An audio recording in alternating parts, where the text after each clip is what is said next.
Welcome to the Steve Stine Guitar Podcast, brought to you by guitar-Zoom.com. If you want to improve your guitar playing, keep listening.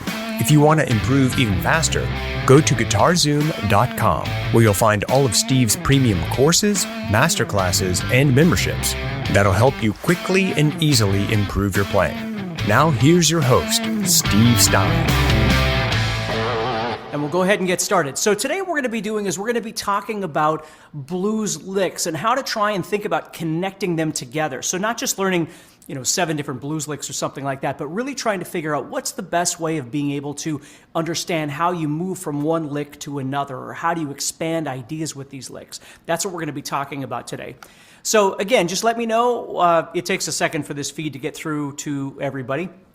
Let me know if you can see me and hear me okay, and then we'll go ahead and get started. And remember, there's a link. Hey, Bob. Hey, everybody. There's a link that that you'll be able to click on to check out Creative Blues Soloing if you're interested in checking out the guitar course. I'm sure that my guys from GuitarZoom will be clicking it up here, too, for you to see. But, hey, how you doing? Thank you. Hey, Peter. Hey, Jeremy. Hey, everybody. Thank you. So let's go ahead and get started. If you've got your guitar with you, that's great. If you don't, that's okay. You can always watch this later. If you're part of the GuitarZoom Facebook group, the Live Blues Workshop group, of course, it'll be in the group that you can watch anytime you want.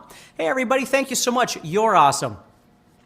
So let's go ahead and get started. What we're going to be talking about today are blues licks. And I am going to show you some blues licks, but what I also want to show you is how to think about getting creative with your blues licks, expanding the ideas of your blues licks, not just learning 5 blues licks, okay? Because I always found that when I was learning how to play and when I was teaching, personally teaching one-on-one lessons, trying to teach somebody 17 different blues licks and then having them go play number 15 or play number 14, it's hard to remember that. If you can figure out an organic way of being able to move around your fretboard, it makes way more sense, and it's something that you can utilize. So here's what I want to do today. Let's say, and again, if you're beyond pentatonic, you can use anything that you want. If you're doing diatonic or anything like that, you can do whatever you like, okay? But what I'm going to be doing is combining some of the things that we've talked about in our prior sessions and expand on that today. Now, I do want to make one correction, though. I've been telling everybody that I was going live Monday, Wednesday, Friday, Sunday. It's not Sunday. It's going to be Monday, Wednesday, Friday today. And then next week, I'm going to go live again on Monday and Wednesday. So Monday, I've got a really great section for you, so I hope you join me. And then on Wednesday, we're going to be doing a Q&A. So same time, same bat channel, same everything, right? So all you have to do is join me, not Sunday. We're taking the weekend off. It'll be Monday at the same time, and then Wednesday at the same time again. Hey, everybody, thank you. We've got people looks like from Norway and Ohio and the UK. This is great. Just all kinds of people. Thank you so much. Croatia, you're back. This is awesome. Colorado. So again, I don't want to take way too much of your time. And of course, I have a lot of stuff I have to get to too. So we're celebrating the release of Creative Blues Soloing. There's going to be a link somewhere. I can see it right in the chat there. And take a look at it. See if it's a guitar course that might be beneficial to you. So let's go ahead and get started. So if I was using A minor pentatonic, and we're going to expand the pentatonic on Monday. That's going to be our goal.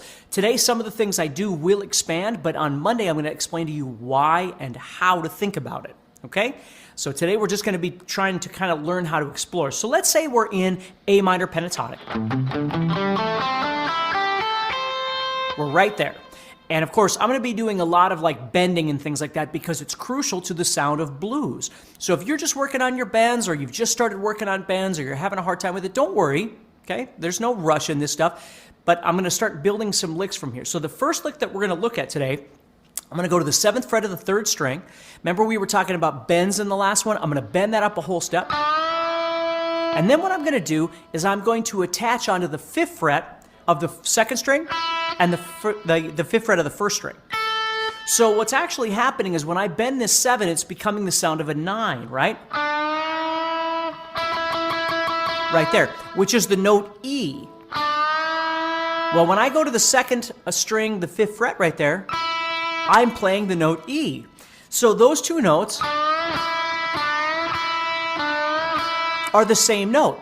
Now, when I bend that note up, okay, you'll notice what I'm trying to do is keep the other strings quiet. So what I'm doing as I bend this up is I'm touching the thicker strings with this part of my hand. Not really the karate chop where I would palm mute. I kind of touch more in this area here. I touch those strings so they don't make noise. And then the strings underneath I'm kind of touching with maybe my first finger to try and keep them quiet. Now that's a much bigger topic that we could spend an entire hour talking about, but be aware of that, is you want to control these strings. I always tell people one of the most important things of getting good at guitar playing is learning that the stuff that's between the lines is equally, if not more important than the stuff that's written on the lines. So when you play, learning to control your guitar, especially if you have distortion on, so strings don't ring out and you're getting all this unwanted sound, you've got to learn how to control that stuff. So as I'm doing this bend, that's what I'm doing, is I'm controlling all these other strings. So you'll notice as I do that, I'm pressing down on both these fives at the same time, and I'm getting two notes at the same time. We could call it a double stop, or there's all kinds of things we could call it, but now that brings us old school blues, right? Chuck Berry sort of thing. But that's going to set us up for a lot of the other things that we're going to be doing in just a minute here. So I want to get caught up on the chat. And again, I can't read all of it, but I just want to make sure I'm good here. West Virginia, India, Wales, Idaho, California. Thank you so much, everybody, for being here. This is so awesome. Okay, so let's go ahead and Tamer says, Floyd Rose doesn't lower the pitch of the E string. It does. A floating tremolo will go out of tune just a little bit when you do your bends. And you've got to, so what I do when I'm using a floating tremolo is I tend to overbend just a little bit, but then I let go of the bend. By the time I get to the next note, Tamer, when I get to the second string, I've already released that bend, so I'm back in tune again, you see? I don't leave it like that. I bring it back, so I bend it, and then I'm done. Hello from Sweden, from the Catskills, Pakistan, boy, Italy. I am so glad you are all here. Thank you so much for your time. This is so awesome. From Missouri, this is great. Okay, so that's the first thing we're going to do. Now, that in itself could be a lick. You could play... Or what I could do is I could play these two fives at the same time. Now, again, I know this is elementary stuff for some of you, but please understand, there's a lot of stuff happening here, because if you think about, this is the creative aspect I want you to be thinking about. When you do that bend, and then you do that five and that five, let's just separate them all for now, okay? Think about how you could accent the rhythms or change the rhythm of that three-note grouping to do different things with it. Instead of going, which is perfectly fine, you could go,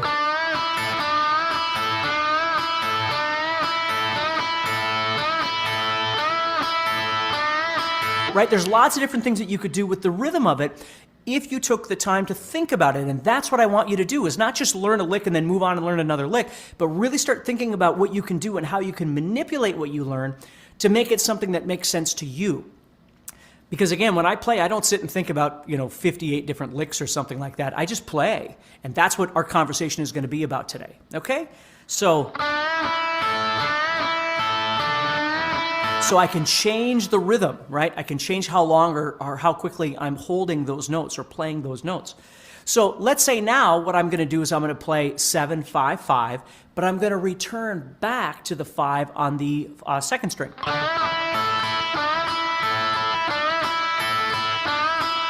So now I've created a 4-note grouping. So let's say I wanted to do something where I wanted a 4-note grouping. Da da da da da da da da da da da da da da da. I could do that. Again, it's nothing real complicating, but just think about how you could add a note to make it a group of 4 instead of a group of 3 if you needed it to be that. Okay? So when I move to the double stops, playing these two notes at the same time, why don't I play on the cat? You must have saw my video this morning, yes. I have a video of me with my cat on my lap, so I'm pretending like the cat is a guitar. Anyway. Okay, now the same thing can happen here when I'm playing these 5s. I could do 2 of them, which gives me a total of 3, or I could do 3 of them.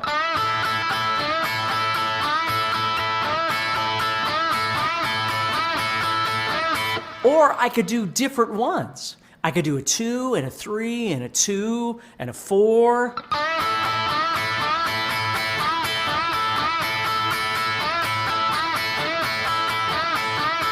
You see?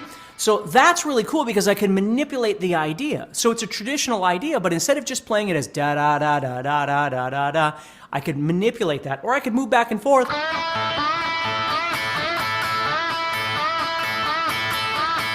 Okay, so if that makes sense, let's move on to the next level. So what I'm going to do is go back to my original idea of doing that 7, 5, 5. And then what I'm going to do is I'm going to head over and I'm going to start using this 8. On the second string, remember we talked about our bends? I'm doing a whole step bend on the 8th fret, and I'm bending it up 2 frets, or a whole step we call it. So that is what I call a tag. I might go there at the end of whatever it is I'm doing, and I can hit that 8 and I can hold it, and it's going to sound great over that A chord. Because when I hit that 8 and bend it, guess what note I'm playing? I'm playing an A. It says, Steve Stine, what's the best scale to learn first? I would highly recommend learning the pentatonic scale because you can make music with it. I always tell people learning all your theory, and I'm not dogging theory. I went to school and studied theory, and I use theory a lot. But I knew how to play long before I ever started studying theory. I played in bands and played music and played by ear and all kinds of things. Pentatonic is really great because you can learn how to do some jamming. You can do some exploring. Use the colors of sound and not just the logistics of theory, right? And then once you get used to being able, it's like playing songs. You want to learn to play songs before you ever learn what all your theory is. You want to learn to play, whatever it is you want to learn how to play. Because you learn feel, you learn sound, you learn rhythm, you learn groove, you learn dynamics, you learn all these different things by playing music, and then go, hey, what is that, and how does that work? That's how I approach this sort of thing. Okay? So now I've got this. So I'm tagging at the end to that 8th fret, and that makes for a nice resolution. You see? So I might start off doing a...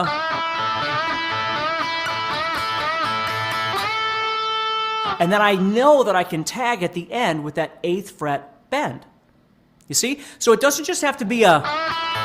It's a combination of all of these other things that are going on that are becoming, finally, the 8th fret bend on the second string. That's where it's resolving to. Okay? So if that makes sense, I'm going to kind of go through all kinds of things here, and then please, please, please come back and watch the video later if you're at work or you've got something else going on and you're thinking to yourself, oh, he's moving too fast. It's only because I want to give you some stuff to work on. So because you can watch the replay later and come back and use all these things, okay? I want to give you some stuff that you can use, all right? So now when I do this, and I resolve that, okay? So I could be doing... Well, this time what I'm going to do is I'm going to do something else. I'm going to go to the first string and I'm going to bend up to the 8th, or from the 8th fret to the 10th fret. So I'm going to go... Okay? Now that's not resolving anything. Okay? But it makes for a really killer kind of screamy sounding bend. So I might be doing whatever. Right? I always tell people, soloing is kind of like learning how to walk around your guitar. That's kind of part of it, is learning your scales and learning how to walk around, right? And do some creative things with that. And then you hit a spot on the guitar and you start doing something repetitive. And that repetitive thing that you're doing is your lick, okay? And then you come out of that lick somehow, and you either go to something that makes a point, like this 8th fret bend that I'm doing on the first string. It makes a point, or you continue walking again, right? So you're kind of walking around, and then you hit something and you repeat, and that's your lick. And then you continue walking and you hit something and then you repeat, and that's your lick. But in there, you want spots where you want dynamic spots, and that's what that 8th fret is. You see that? So I might be doing something where I go, whatever. Now, what do I do after that? And this is the crucial question that people don't realize. If I'm on that 8th fret, what do I do from there? Because it doesn't resolve. It doesn't really sound like it. So I have to think about what comes after that. And that's what I want to show you. So if I did this 8th fret bend, I could bring it back down, come down the scale. I'm just playing 8, 5, 8. And then I could bend that up again. And now I'm bringing it back around. I'm walking back and I'm resolving it with that bend. Jimmy says newcomers need backing tracks. There are tons of, I see you're on YouTube. There are tons of backing tracks on YouTube. So what you do is you look for a backing track that's in a key that you're working in. Think slow blues in A minor, or fast blues in B minor, or swing in A minor, or what, we've talked about swing and things like that. Make the backing track work for you. Think about what you're looking for and find a backing track that fits what you're looking for. Don't try and just always work, backwards trying to, this one's in F minor and I don't really know F. Well, find one that's in A minor, or find one that's in whatever you might be looking for. Do that, okay? If you're enjoying this episode and you'd like to support the podcast, go to guitar-Zoom.com and consider becoming a premium member. There are 3 memberships to choose from. VIP, which gives you instant access to a library of short but powerful courses as well as new bite-sized lessons each month. There's also Play Songs that gives you step-by-step lessons so you can learn to play your favorite songs fast. And finally, there's Masterclass, university-level training on everything from soloing to music theory, from blues to home recording. For more info about these memberships and all the premium courses available to you, go to guitar-Zoom.com. Now back to the podcast. So, I'm walking up, I'm doing my lick. I'm going into that 8, I'm going to walk backwards. And I'm just trying to get into that 8th fret to resolve it, the 8th fret on the 2nd string to resolve it. That's my goal. Okay? So that's one thing that you can do. Now let's start thinking about this direction. Okay? Now, of course, we can play the scale. Right? But let's do something a little more interesting than that. Let's take and do this. I'm going to play 5, 8, just those 2. Okay? And then what I'm going to do is I'm going to head over to the 7th fret of the 3rd string, which is the first note that I started on this whole thing. So I'm skipping over some notes.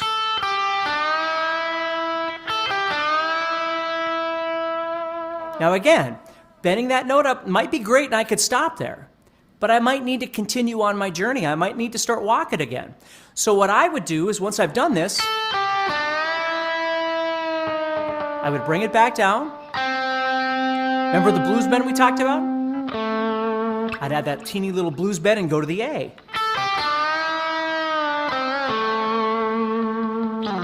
So that's a great way of coming down. I might do...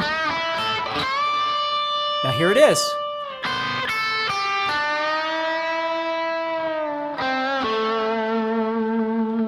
You see? Now, when I bent this up, like we talked about in the last session, if you saw that, if you haven't, you can certainly go back and watch it. I could do maybe a reverse bend. Or something like that. Again, don't get too wrapped up in all the details because you'll just wind up getting really confused. Here's something really great that I used to tell all my students to do. Is take a piece of paper and write down all of the different topics that you're thinking about, like reverse bend, whatever you want to call this little lick that I did, backward lick. You could call it anything. Chuck Berry lick, half step bend, whatever it would be, whatever it is that you're working with. You write these things on a piece of paper, and when you go to start improvising, and again, when you start improvising, don't just go full on zombie mode and just, you can stop and you can restart and you can test things out. And, that's what a jam track is for, is it's not for perfection. You're not doing it on stage at this point necessarily. You're trying to train yourself on how you're going to approach this. So the nice thing about writing all these things down is you'll look at that piece of paper and maybe that's not part of your train of thought at that moment. And you go, oh, okay, yeah, that's right. I should do this. And you throw that in there. Okay? So that's what you need to do is just, if you write those things down, it'll help you to remember certain things as you're practicing. Okay? So I'm working my way up. And then maybe I do my...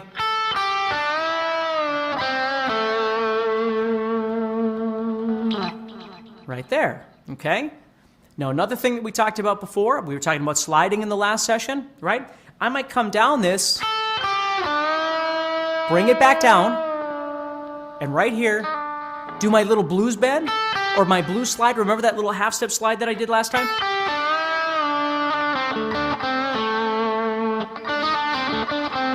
I love to do things that repeat like that. So right there, what I'm doing is I'm going 7, 8, 7, which we talked about last time, doing my pull-off. And you don't have to pull off. You can pick it. Again, slurring, hammer-ons, pull-offs, slides, things like that. You have to figure out the way that feels most comfortable to you when you play. And this goes for learning cover songs, learning anything. Sure, Jimi Hendrix might have picked it a certain way, but he's Jimi Hendrix and you're you. You have to figure out how to make things sound real the way that works best for you. So, you might hammer or pull off something when somebody else is picking it. Okay? If you want to learn how to pick it, great. But don't make that your primary objective, because unless you need that particular kind of, practice, you should be developing you. You should be figuring out what works for you and how to make your playing sound authentic. Because Hendrix wasn't sitting there thinking, well, how did so-and-so and I got to do it? He's playing. He's freaking Hendrix. He can do whatever he wants, right? So think about that when you play. So I'm doing that slide, 7, 8, 7, doing a pull-off to 5. You could pick it. And then I go down to my 7, my root. And then I turn around and walk back 7, 5, 7. So it sounds like this. So what I'm doing is I'm crossing my third finger over the 7th fret of the 4th and 3rd strings. See that?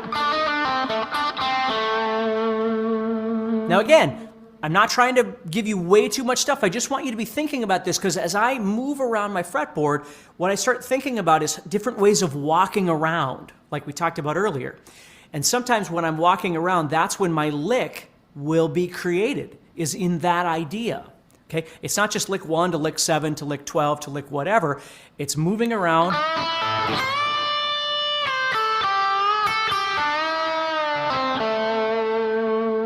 Christopher says, how do we develop the creativity? You got to spend time with it. That's what I'm talking about right now, is don't just go for the easy win. Don't just go for, oh, that was the lick, let me study that. You can learn the lick, but you've got to take the lick and figure out how to use it. Okay? You got to figure out how to manipulate it. So if you're trying to learn a lick, and it requires a bend, but you haven't practiced bending or you're not very good at your bends, you got to shut the machine down.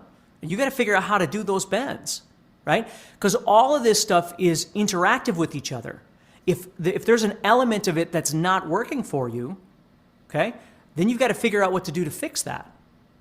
So always be aware of the things that are working for you, but always be aware of the things that aren't working for you as well. So if you're having a hard time doing a pull-off, you're having a hard time keeping the strings quiet, or whatever it might be, those are things that you need to try and focus on as you're learning, not just the matter of, like I said earlier, not just the stuff that's written on the lines, so to speak, right?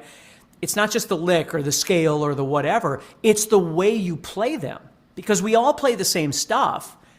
But why is it that we don't all sound the same? And it's not just because of gear, right? You've got to learn to manipulate what you've got, and you've got to learn to make it sound authentic.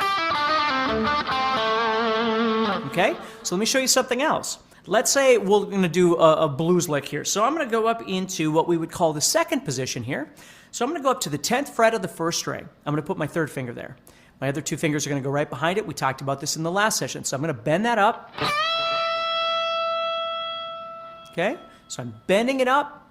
Okay? So that note right there is a D, and I'm bending it up to the note E. Okay?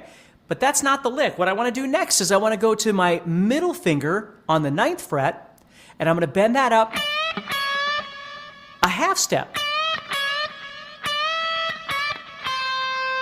And then I'm going to drop down to the 8th fret with my 1st finger. So I'm doing a little bit of a weird kind of chromatic thing where I'm going. So I'm playing 10, bending that up.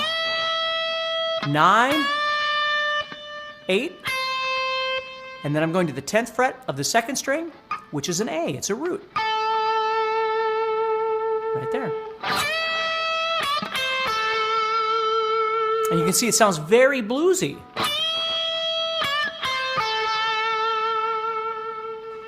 Okay? So that's a lick that I can do. Now, let me tie this together. So hopefully this makes sense to you. Remember when I was doing this? That was that early lick that I did. Instead of doing the bend, what I'm going to do is I'm going to slide from the 8th fret to the 10th fret. I'm going to get the same note, but I'm not doing it as a bend. I'm sliding. Now, why would I do that? Because now I've set myself up in this position to do that. I might go to the 8th then, slide down, and now I'm back in this position to do something here. So you utilize slides, and again, we've talked about this a little bit in the last session, but you utilize slides to reposition yourself in another position to be able to do something else. You see?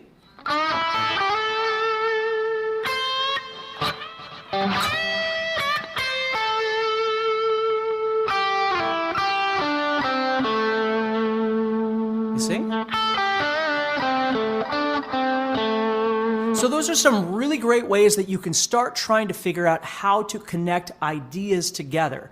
So if you learn a lick, whatever the lick is that you learn, from wherever it is you learn it, right? What you want to start doing is looking at that lick and think about, well, how can I change it into something else, either A, in the position that I'm in, or B, to allow me to shift to another position. I don't remember the guitar course that I have, but there's a guitar course that I have. Maybe Derek is on it, he remembers, but it talks about pivoting. The whole thing is about learning how to move in and out of things. So when you're playing, you never get pushed up against a wall in the position that you're in. So you can't continue soloing, right? So as you're playing,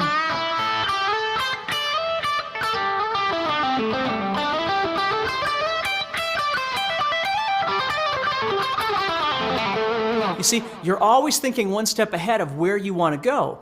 Now, guitar soloing isn't just about moving places, although that is certainly part of it. But as I said earlier, as you're moving, you might wind up in some place and stabilize there and just stay there and start trying to make something happen there. Okay? So I might be up in this position here, doing whatever it is I want to do, and then I think, okay, well, I want to go somewhere now. Okay, well, I'm on my 3rd finger, and I'm in this 2nd position, so what am I going to do? Or I could have come down, or, and again, I'm not expecting you to know all this stuff that I'm doing. I'm just telling you how my brain works. That's really what creative blues soloing is all about, is trying to figure out how to think about movement. So before we end this, think about the fact that you've got your ability to walk around the fretboard. Maybe you only know one position. Maybe you know 2 positions. Maybe you know your whole fretboard. But your ability to be able to maneuver around that fretboard is really important, and be able to do it comfortably and creatively. Now, if you've never looked up my video, I've got a video on YouTube called Meandering. If you've never seen me talk about meandering, you should really check that out, because it's a great way to learn how to move around your fretboard. Okay? Am I in standard or half step? I'm in standard right now. Anyway, so meandering. Okay, so learning to maneuver around the fretboard. Then what you do is you start getting used to being able to isolate a particular place on your fretboard where you want to start creating repetition, which is what we call a lick or a sequence or a pattern. It's a repetitive idea that we start creating. So I might do a...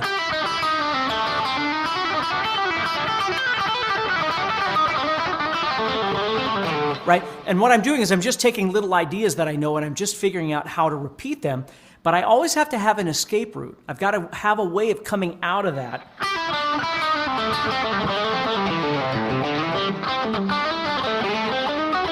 So I can figure out somewhere else to go as I'm playing. You see? So that's what you think about. So you have licks, and the most important thing with licks today is understanding how to start with just a small idea and expand it into something else, okay? If you took the traditional kind of Jimmy Page's sort of... Now what I'm doing is I'm up here on the 15th fret with my 3rd finger again. I'm bending on the 2nd string. And I'm going to the 15th fret of the 1st string with my pinky. Well, think about this, Ark. Ark says, can you do an example of where you get stuck and you can't escape? If I was here and I was doing this, I don't have anywhere else to go, right? Because I'm in this position. So I've got to start thinking about how I'm going to exit from this position that I'm in. One way to exit is to go back where I came from.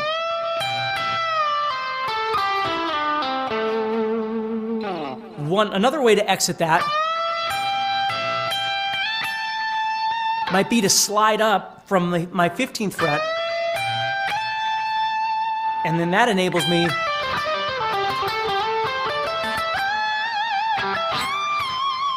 slide into another position, you see? So you're always thinking about once you've done something, like when I did this is kind of a dead end, right? When I did that 8th fret of the first string, I'm against a wall. There's really nothing else for me to do. But I can come back and descend, or maybe I'll slide into another position and continue on with something else. But whatever it is I choose to do, it's got to make sense to me. Okay? So hopefully that helps you a little bit. So there's just some licks and some ideas of how you can put these things together. And then on Monday, when we reconvene again, what we're going to be doing is talking about really the secret sauce of what blues is, which is learning how to combine both major and minor pentatonic together in a creative way to make it sound much more like blues and not like you're just playing pentatonic. Okay? So hopefully that makes sense to all of you.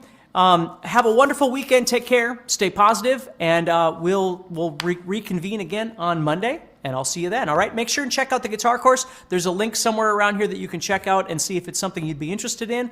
And, of course, keep practicing and stay positive, and I'll talk to y'all soon. Next time on the Steve Stine Guitar Podcast. Okay, so let's go ahead and keep going here. So when I was a kid, I was learning how to play blues. I learned the 12-bar blues like you and I have talked about, and then I was learning that when I solo over, now this isn't what the lesson's about. I just want you to understand where I'm coming from. So when I learned that when you're on the 1 chord, you should solo minor pentatonic. And when you go to the 4 chord, you should solo major pentatonic, A major pentatonic if we're in A, for instance.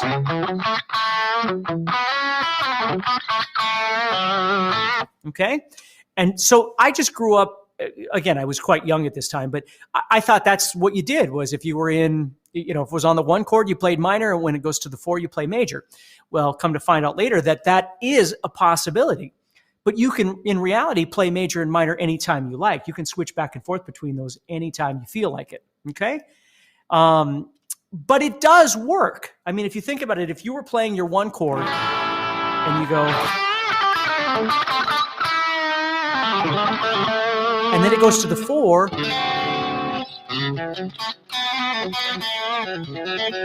it would work just fine. But the truth is you don't really have to do that. But before I get to the big thing I want to explain to you, I want to explain a couple of different things that you can do if you've never thought about it before. Now, when I teach people how to solo in the beginning stages of learning how to solo, the first thing that we do is we just use minor pentatonic for the whole thing, for all 12 measures. The 1 chord, the 4 chord, 5 chord, we're just soloing minor pentatonic over the whole thing to get used to stuff. So if you're brand new to trying to learn how to solo over blues, a great way to do it is just solo minor pentatonic over everything, okay? And you try and just land on A's or the root, whatever key you're in, okay? In this case, I've got 1, 4, 5 would be A and D and E, right? Those would be my 1, 4, 5 chords. But maybe in the very beginning, I'm just trying to target an A or a root. See? Hey, Steve Stine here from guitarzoom.com, and thank you so much for listening to this podcast. If you enjoyed this episode, can I ask you a favor? Please subscribe, leave a review, and share it with a friend. Your feedback means more to me than you'll ever know. And be sure to check out my YouTube channels where you'll find over 1,000 videos to help you with your guitar playing. Thanks again for listening. Stay positive, keep playing, and keep having fun. If you'd like some help with your guitar playing but you're not sure how to get started, go to guitar-Zoom.com and look for the Help Me Choose survey. By answering a few simple questions, you'll get Steve's personal recommendation of the perfect course for you. All this and more is available for you at guitar-Zoom.com.